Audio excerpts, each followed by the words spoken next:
Salut! Aujourd'hui, je vais t'apprendre à utiliser l'algorithme d'Euclide pour résoudre des questions comme par exemple trouver le PGCD de deux nombres ou trouver les coefficients qui annulent les deux nombres. Alors tout d'abord, ce qu'il faut savoir, c'est que l'algorithme d'Euclide se fait dans un tableau.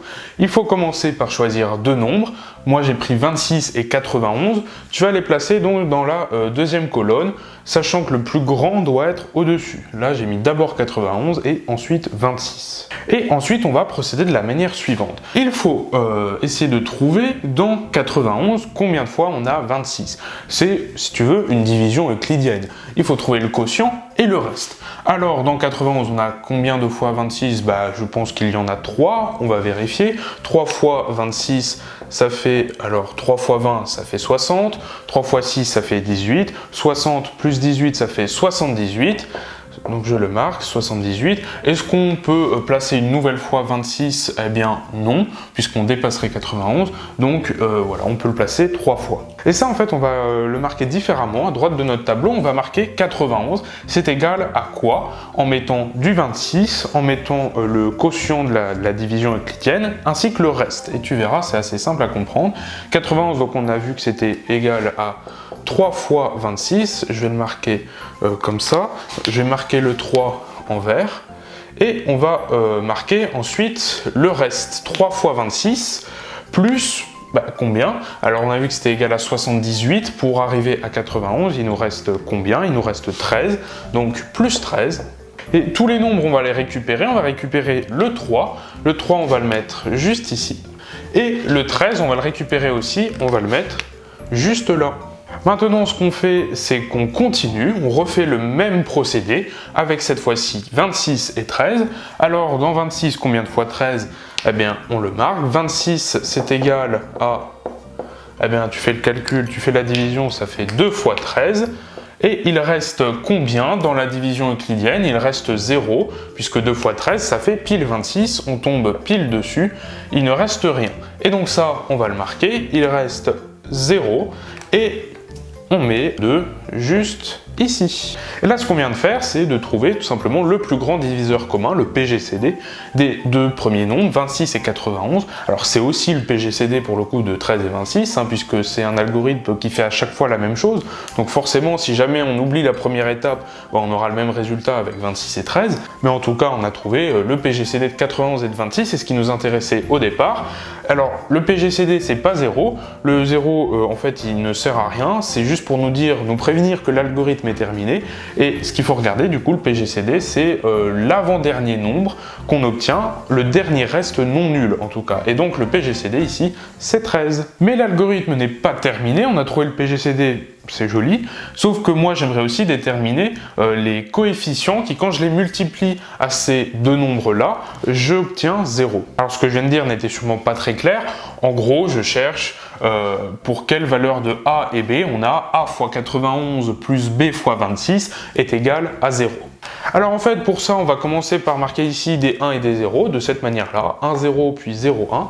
Qu'est-ce que ça signifie? Tout simplement que si je multiplie 1 et 91, puis 0 et 26, que je fais en fait cette opération-là, avec A et B qui valent 1 et 0, eh bien je retombe sur chaque élément de cette colonne-là. Par exemple, 1 fois 91 plus 0 fois 26, ça me redonne bien 91. Si je fais maintenant 0 fois 91 plus 1 fois 26, ça me donne 26. Et donc si on fait ça à chaque fois, je vais finir par tomber sur cette ligne-là avec deux coefficients qui, quand je les multiplierai avec 91 et 26, ça me redonnera bien 0. Et en fait, pour trouver les autres coefficients, je vais utiliser les restes des divisions euclidiennes que j'ai marquées juste avant. Alors c'est parti, voilà comment il faut procéder. Je vais prendre le 1 qui est là, et je vais faire 1 moins 3 fois 0. Je vais le marquer. 1 moins 3 fois 0, je l'ai marqué ici. 1 moins 3 fois 0, ça me fait 1. Donc je marque le 1 dans cette case-là. Maintenant, pour cette case-ci, je fais 0 moins 3 fois 1. 0 moins 3 fois 1, je le marque. 0 moins 3 fois 1, ça fait tout simplement moins 3. Voilà, on a rempli la case qui est ici. Maintenant, pour trouver cette case-là, eh bien, cette fois, je descends d'un cran. Je regarde avec cette case-là, cette case-là, cette case-là. Je fais 0, je le fais avec toi cette fois-ci, 0 moins 2 fois 1, 0 moins 2 fois 1, on fait le calcul. Alors moins 2 fois 1, ça fait moins 2. 0 moins 2, ça fait tout simplement moins 2. Donc je le marque, ça fait moins 2. Et donc j'ai trouvé déjà la case qui est ici. Et pour la case qui est là, eh bien, je fais cette fois-ci 1 moins 2 fois moins 3. Alors 1 moins 2 fois moins 3. Moins 2 fois moins 3, ça fait 6. 1 plus 6, ça fait 7. Je le marque, ça fait 7. J'ai donc trouvé la case qui était ici. Et donc ça y est, on a trouvé notre A et notre B. Alors c'est une solution possible, hein, moins 2 et 7. Il y en a plein d'autres. Mais en tout cas, on en a trouvé une, ça marche si tu testes. Par exemple, moins 2 fois 91 plus 7 fois 26, ça nous donne bien 0. Ça fonctionne, on a terminé. Bien, on va faire maintenant cette fois avec d'autres nombres, 901 et 145. Alors on va faire la même chose, hein. Cette fois-ci j'étais sympa, je t'ai marqué ici 901 c'est égal à 6 fois 145 plus 31. D'ailleurs je vais le mettre dans une autre couleur, tu vas voir pourquoi. 6 fois 145 plus 31. Alors du coup le reste, je vais le marquer ici. Il nous reste 31. Et combien de fois? Eh bien 6 fois 145, on le marque ici. On refait la même chose dans 145. Combien de fois 31? Allons-y, 145. Alors il faut faire le calcul. C'est parti. Eh bien voilà, je te l'ai marqué. 145 c'est égal à 4 fois 31 plus 21. Donc le 21 je le mets ici. Le 4 je le mets dans cette case-là. Dans 31, combien de fois 21? Une seule fois. Et il nous reste 10. Voilà. Et une seule fois, donc je le marque juste là. Dans 21, combien de fois 10? 2 fois. Il nous reste combien? 2 fois 10, ça fait 20. Pour aller à 21, il nous reste 1. Donc, je le marque là. Et dans 10, combien de fois 1? On l'a 10 fois, il nous reste combien? Il nous reste 0, je le marque juste ici. Et là, on a 0, ça veut dire que notre algorithme est terminé. Alors, quel est le PGCD, le plus grand diviseur commun entre 145 et 901? Eh bien, c'est le dernier reste non nul, autrement dit, c'est 1. Et ça signifie que nos nombres sont premiers entre eux. Premiers entre eux, ça signifie qu'ils n'ont aucun autre diviseur en commun que le nombre 1. Tu peux tester avec tous les nombres, tu peux essayer avec 5, avec 7, avec 9, avec 13, avec n'importe quoi. Il n'y a rien qui va diviser à la fois ces deux nombres, à part évidemment le nombre 1, sauf que le nombre 1, il divise tous les nombres, donc forcément ça fonctionnera. Mais voilà, nos nombres sont premiers entre eux. Et ça, le fait qu'ils soient premiers entre eux, c'est très pratique en arithmétique, puisqu'on va trouver donc les coefficients A et B, qui cette fois-ci ne valent pas 0. C'est intéressant, on va le faire, hein. Mais le plus intéressant quand ils sont premiers entre eux, c'est de trouver les coefficients lorsque ça vaudra 1. Et bien, du coup, c'est parti, allons-y. Alors, on met d'abord les 1 et les 0, puis 0 et 1. 1, 0, 0, 1. Alors, 1 moins 6 fois 0, ça, tu t'en doutes, ça fait 1. D'ailleurs, dans cette case, il y aura toujours 1. Pourquoi? Parce qu'on a un 0 qui annule la multiplication, donc il ne se passe rien. Et puis ensuite, on a 0 moins 6 fois 1. 0 moins 6 fois 1, ça fait moins 6. Et là, dans cette case-ci, on aura toujours l'opposé du nombre qui sera ici. Ensuite, 0 moins 4 fois 1. 4 fois 1, 4. 0 moins 4, ça fait moins 4. Hop, on le marque. Puis 1 moins 4 fois moins 6. 4 fois moins 6, eh bien ça fait moins 24. 1 moins 24, ça fait 1 plus 24. Ça nous fait donc 25. Ensuite, on continue. 1 moins 1 fois moins 4. 1 fois moins 4, ça fait moins 4. 1 moins 4, donc 1 plus 4, ça nous fait 5. Puis, on a moins 6, moins 1 fois 25. 1 fois 25, 25. Moins 6, moins 25, là c'est un peu plus compliqué, ça fait moins 31.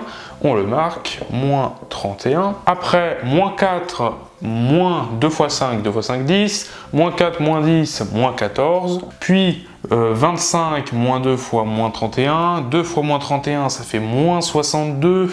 25 moins 62, ça fait 25 plus 62. Ça fait 87. On continue. 5 moins 10 fois moins 14. 10 fois moins 14, eh bien ça fait moins 140. 5 moins 140, ça fait donc 5 plus 140, ça fait 145. Jusque là, ça va. Moins 31, moins 10 fois 87. 10 fois 87, ça fait 870. Ce qui fait donc moins 31, moins 870. Et ça nous donne 901. Voilà, 145 et 901. Tiens donc, 145 et 901. Ça me dit quand même quelque chose. Bah oui, c'est les nombres de départ. C'est pour ça que quand les nombres sont premiers entre eux, pour le coup, c'est pas très intéressant d'avoir cette ligne-là. Ce qui va nous intéresser, c'est surtout la ligne du dessus.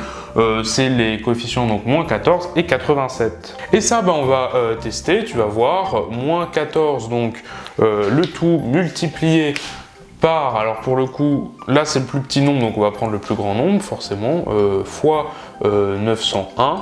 Le tout plus 87, on le marque, plus 87 fois 145. Et ça, tu peux faire à la calculatrice, tu verras, ça te donnera 1. Voilà, on a terminé notre algorithme d'Euclide. Je vais te donner un dernier exemple pour voir si tu as bien compris. Dernier exemple avec cette fois-ci 209 et 66. Dans 209, combien de fois 66? Eh bien, on l'a 3 fois. C'est égal à 3 fois 66 plus 11. Donc, on le marque. Je marque le 3 ici, puis je marque le 11 juste là. Dans 66, combien de fois 11? Ça fait 6. 66 divisé par 11, ça fait 6 tout pile. Comme j'ai dit tout pile, ça veut dire qu'il n'y a pas de reste, donc le reste est égal à 0. On a notre 0, ça veut dire que l'algorithme est terminé, on s'arrête là. Et donc le dernier reste non nul, c'est 11. On a trouvé notre PGCD. On continue l'algorithme en mettant notre 1, notre 0 et notre 1. Puis, bon, tu l'as compris, notre 1 ici. 1 moins 3 fois 0, ça fait 1. Ensuite, 0 moins 3 fois 1, ça fait moins 3, l'opposé de celui-là. On continue. Si on fait 0 moins 6 fois 1, ça fait moins 6. Cette fois-ci, ça sera l'opposé de celui-ci, dans cette case. Et 1 moins 6 fois moins 3, 6 fois moins 3, ça fait moins 18. 1 moins 18, ça fait 1 plus 18, ça fait 19. Et donc, on a ici notre résultat. Si je fais, je vais l'écrire, moins 6 multiplié par 209 plus 19 multiplié par 66, ça nous donnera 0. Et voilà, on a terminé. J'espère que tu as donc bien compris ces exemples, que tu sauras maintenant parfaitement utiliser l'algorithme d'Euclide pour trouver les PGCD et les coefficients qui annulent donc les deux nombres. Je te remercie d'avoir regardé la vidéo jusqu'au bout. N'hésite pas à lâcher un like, un commentaire pour donner ton avis. Abonne-toi à la chaîne, abonne-toi également au site ou à la page Facebook de Médématique. Je t'ai mis tous les liens dans la description. Et quant à moi, je te dis à la prochaine. Salut!